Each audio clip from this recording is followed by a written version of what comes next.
Свобода слова и творчества являются фундаментальными, непосредственно действующими, неотчуждаемыми и принадлежащими каждому от рождения. И именно это закрепляется в новой редакции Конституции. Сөз бостандығы азаматтардың өмірлік маңызы бар. Шешімдерді қабылдау үшін объективті, толық әрі шынайы ақпаратты уақытылы алуына мүмкіндік береді. Сонымен бірге мемлекетке жүйелі қателіктерден қорғану құрал сайманы деп санауға болады. То есть свобода слова не сколько защищает журналистов, а сколько становится процедурным условием верховенства права и соблюдения принципа «закон и порядок», провозглашенных и закрепленных в редакции новой преамбулы Конституции.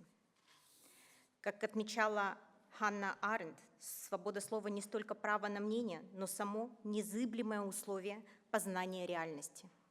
Поэтому наравне с защитой свободы слова новая редакция Конституции защищает свободу творчества и расширяет эти понятия, включая научное, техническое и все виды художественного творчества. Гарантии свободы творчества должны идти рука об руку с защитой интеллектуальной собственности. Это особенно важно в цифровую эпоху.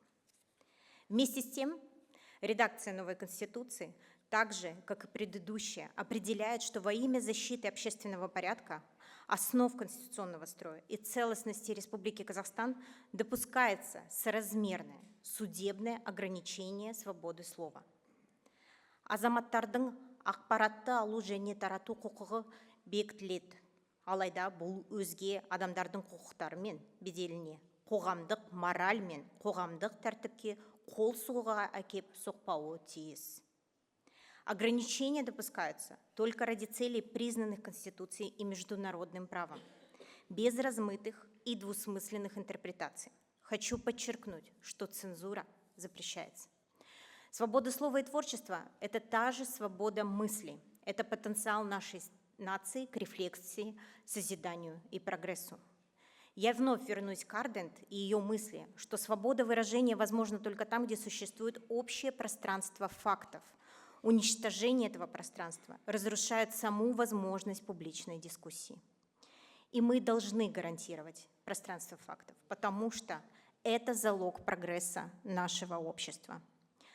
Многие уже высказались по духовно-нравственным ценностям общества, однако нужно понимать, что когда ставится вопрос об ответственности, то здесь не может быть места правовой неопределенности. Поэтому предлагаю юристам еще раз поразмышлять на эту тему. Жаңа преамбулада бекітілгендей біз ғылымға, мәдениетке және инновацияға ерекше мән беретін прогрессивті қоғамбыз.